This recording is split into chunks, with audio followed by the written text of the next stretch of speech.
Tunku Zain. Morning. It's an honor to be with you today.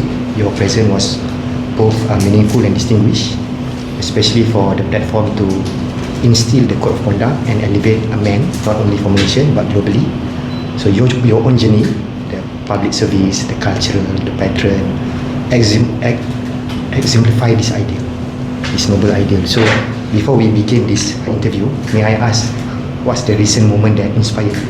A recent moment? Recent moments, yeah. Or recent experience or recent stories.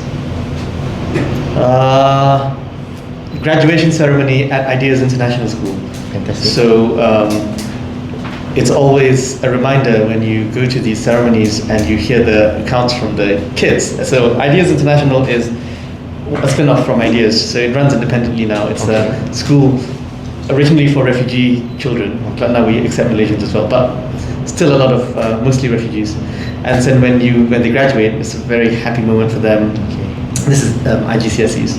Okay. And then they tell their stories about how they escaped situations, where there was conflict, war, violence, people who've had their entire villages burned down, and they escape and they come here, and it's difficult. Malaysia is not very friendly to people who are, refugees. And so they make it to our school, and then we educate them, and we give them a future, right? So to see that transformation is something that's deeply inspiring, and it's a reminder of why we need to do what we need to do.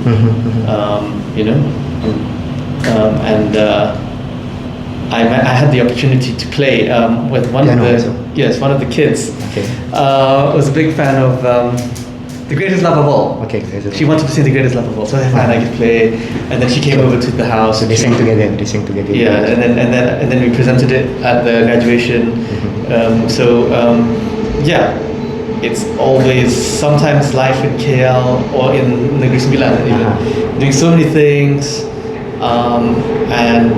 I think on a very superficial level, what you're doing is important. But then when you go to that kind of event with the children, and you sort of breathe a little and listen to what they have to say, it's always humbling and inspiring, because their journey forwards is, the journey so far has been very different to anything that we've experienced. Very true. But yet they have so much optimism and potential. Fantastic. I'm sure that moment will be forever be remembered by you in terms of elevating them, their livelihood, their destiny in the future, maybe. Inshallah. Inshallah. So speaking about the intellectual and education, you have been very vocal, especially in terms of history, culture, music. So in the era of attention economy nowadays and digital distractions, how do you see Malaysia, especially the youth, can reinvigorate this kind of intellectual culture? Yeah, it is tough. I mean, Malaysian youth, I find, are very engaged with technology, right? Yes. And everyone's on social media, and there's so much access to trends, and there's so much access to information. Unfortunately, when you talk about an intellectual tradition, that is something that needs to be nurtured separately, right? At a young age, through the school system,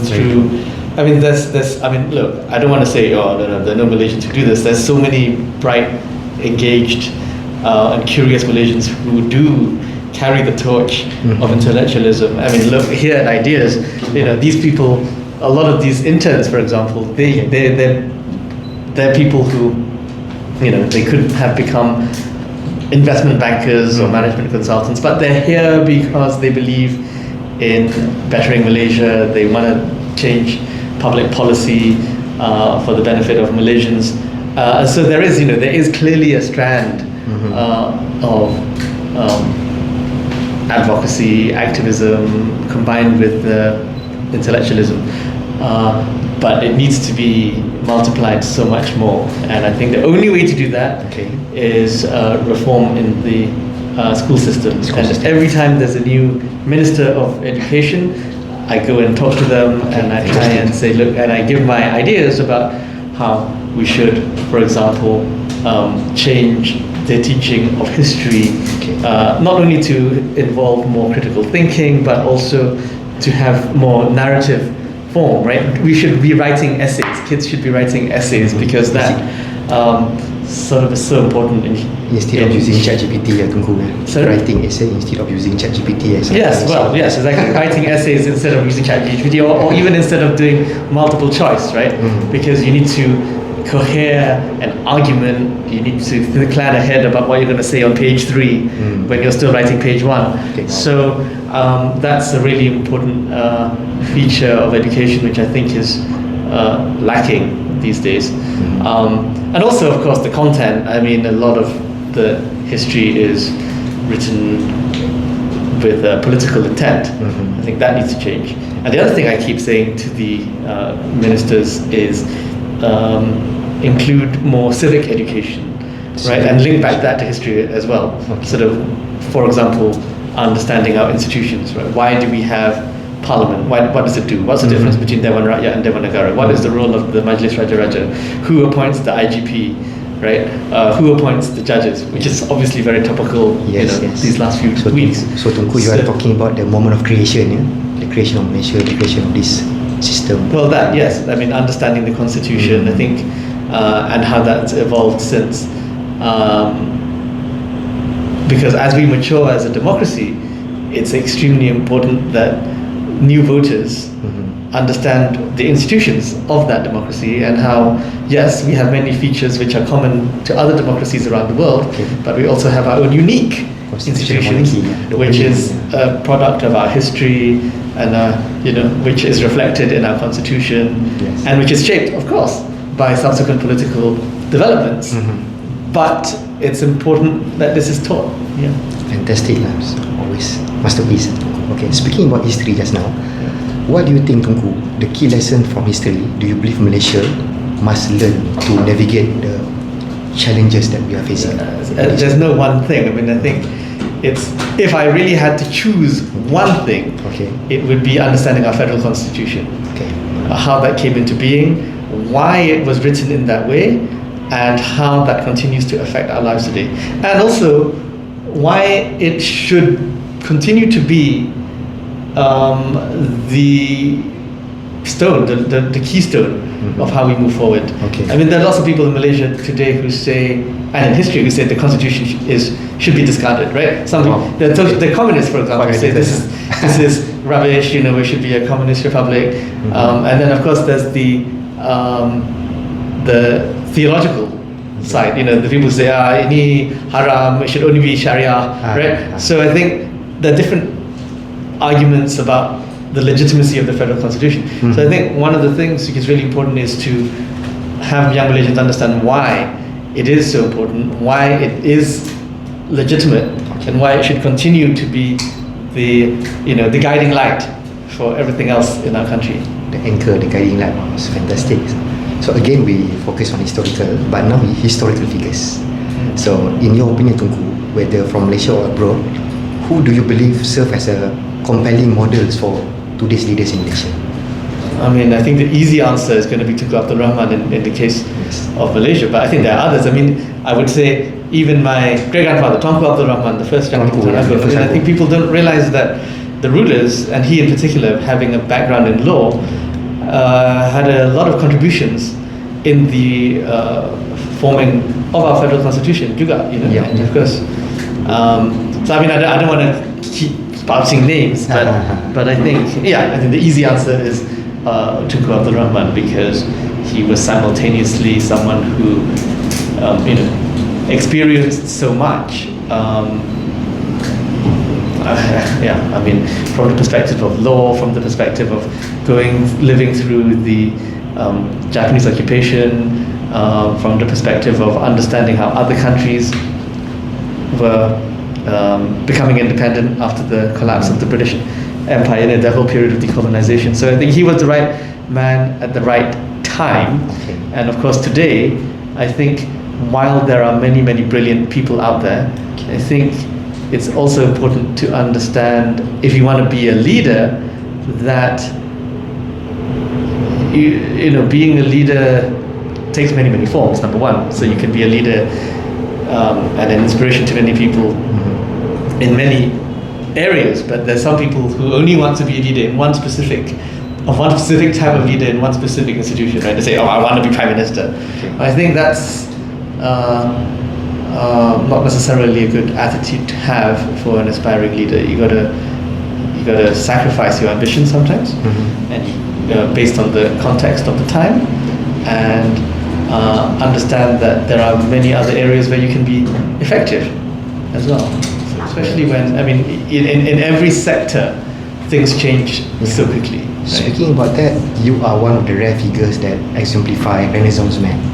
They're the versatility, because hard to find Malaysian people who aspire to be in this kind of Renaissance man upbringing or interest, right? So maybe there's a need to push that in Malaysia. Don't know about that. But I do think it's important to have a breadth of interests. Life is more interesting that way. Very true. Speaking about leader again, as an advocate for institutional reform, thinker, public influence, author as well, what is the legacy that you hope to leave behind of Malaysia? Well, I hope that through my writing I have entertained some people.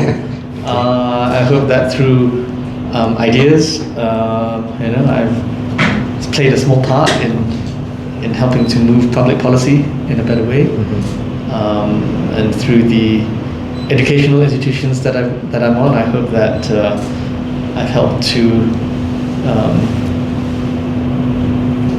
give a better future for kids. And I think even if it's one or two kids, that's fine. Last month someone came up to me and said, I remembered a lecture you gave 10 years ago at the IDFR, Institute for Diplomacy and Foreign Relations. And because of that, I decided to become a diplomat. So I think, hearing something like that is deeply rewarding. And I think it continues to it reinforces the point I made earlier. You don't need to have a specific title or a specific job to have made a difference to someone's life. The fact that someone heard my lecture and went down a career path which they now enjoy, cukup. Correct. Dah berkat dah. Touching the hearts of others, Tunku. In terms of the national identity, how would you like to see our nation evolve in the next maybe 10 years, not 50 years, too long, I think the next 10 years? Well, I think in line with what I've already said today, to evolve in a way that is still guided by the principles of our constitution, right? So to be, a country that promotes freedom and liberty and justice, democracy, upholds human rights, respects the individual, and one where there is a space for arts and culture to thrive, for innovation, and that I think that would be a very good country to live in. It's already a good country to live in, but it could be better. Fantastic. You're talking about arts and culture just now. I'm very curious, and I think a lot of people will be very curious as well. How do you think cultural appreciation shapes a man's ability, one's ability to govern with wisdom and vision? It's crucial. I think I don't like it. I don't want to say, I don't want to make a political point, but I don't like politicians who don't appreciate any art or culture at all. Because why is that? Why is that? And why is that? Because it suggests that the reason why they are doing things is not to enrich humanity. It's normally to enrich themselves. So I think that's a strong indication for me. If they are someone who has not even arts and culture, but who has a passion, right? Sports, even, then I think it shows that they are living life for a bigger purpose, and they contributed. The things that they're doing is,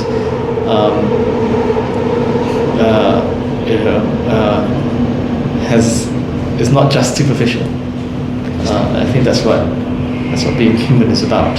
Very deep and spiritual. So we are coming to last question. So this one more like a casual and imaginative question. If you could have a private coffee session, coffee or matcha latte, depending on what Tunku like, with any global figure, whether alive or dead, besides Tunku Abdul Rahman, be it head of state, CEO or cultural icon, who will you choose? And what sort of discussion will you look most forward with this person? Well, I don't know if it's blasphemy to say, but I think as a Muslim, the right answer possibly is Prophet Muhammad Rasulullah, right? Yeah. Because to understand how he managed to forge together this community in Medina of Muslims and Jews and Christians, how he managed to advance the rights of women in particular, of how he managed to promote free trade, right, in terms of his economic policy. These are things, but you might have to cut it out if it's blasphemous for me to suggest. But I've always been interested in Elizabeth I. Queen Elizabeth. Queen Elizabeth I. Right. She also was a very interesting figure. Of course, I think about her because she's very big in popular culture, right? All the movies about her and how she was the Virgin Queen and all that. But I think her leadership set off England on a path of innovation and prosperity as well. And of course, she was a woman leader in a man's world. So I've always been curious and inspired by her. And of course, she was a great patron of the arts, right? Yep. Shakespeare, was propelled because of her interest in literature. So, I would say, apart from Rasulullah, Elizabeth I, and my own ancestors, Raja Malewa. I would have liked to wonder. The first young Tuan. Yes, I would like to ask Raja Malewa how he felt when he was invited. Oh well, yes. He specifically wasn't invited, but he was sent as a response to the invitation, right? Correct. Yeah. And curious. I would love to know what he felt and what vision he had for his new Negeri Sembilan. For his new as the federation, successor of Pagaruyung Kingdom. Yes. Speaking about that, this one is kind of personal and I think quite deep to you. This is about Sir Stamford Raffles' view on Pagaruyung Kingdom, our ancestor. He acknowledged that the prestige of the kingdom itself, Pagaruyung Kingdom, as the source of power, the origin of Malay race in the Eastern Archipelago. As the modern Negeri Sembilan identity trace the lineage back to this heritage, the distinguished heritage, how do you perceive this legacy in shaping Malaysia's future today? Our adat, I would say, is I think that there's no monopoly, right? I think it's wrong for me to assert that only Negeri Sembilan, only the Minangkabau tradition should inform Malaysia's future. But what I would take from it is two things. One is the tradition of Merantau, right? Okay. The idea that, at that time, men, but I think it should be everyone, right? Has a part of their lives where they are roaming, where they're exploring and they're seeking experiences, trying new things, doing things which are maybe uncomfortable, to learn about themselves, to push their boundaries before they eventually return home and settle, and be sort of fixed. I think that's a wonderful tradition that I think, especially in today's highly globalized era, that's a tradition that is useful to continue. Of course, the other one is sort of the socio-political institution, right? Because the decentralized nature of governance, right? Pagaruyung was always decentralized. It wasn't like other kingdoms where the king was an absolute ruler who controlled everything. We always had this idea of the chiefs, right? And all of the layers, right? From the Penghulu to the what do you call it? To the Lembaga, and then right down to the kampung level. So I think we see in Malaysia now a push by some states, well, Sarawak in particular, Mhm. to get more autonomy. Centralized also, right? Yeah, to get more autonomy in terms of education, healthcare, tourism, oil and gas, Banking as well, right? transport, banking. I think this is the way forward. You know, Sarawak can do it now because of political reasons, but in my view, there are very good public policy reasons Okay. to do this, because you create more competition between states. Different states can do different policies, and I think that can lead to innovation, more efficiency, less corruption as well, as people fight to attract the best talent and nurture the best talent. You mentioned about the best just now. Curious to know, every man to become a gentleman, they need to have a certain code. What is the best code that you instill in yourself to become a better man? Code. Code, yes. Like Bushido. Like that, I don't know. Bushido, yes. I would say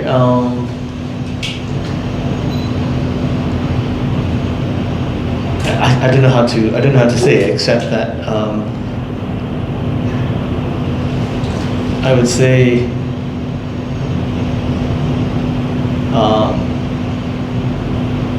take life very seriously, but take your days not too seriously. Oh wow. Balancing the both act. Yeah. So with that, we have conclude our interview. Thank you so much. Nama Tunku. It's an honor again. Thank you, Tunku.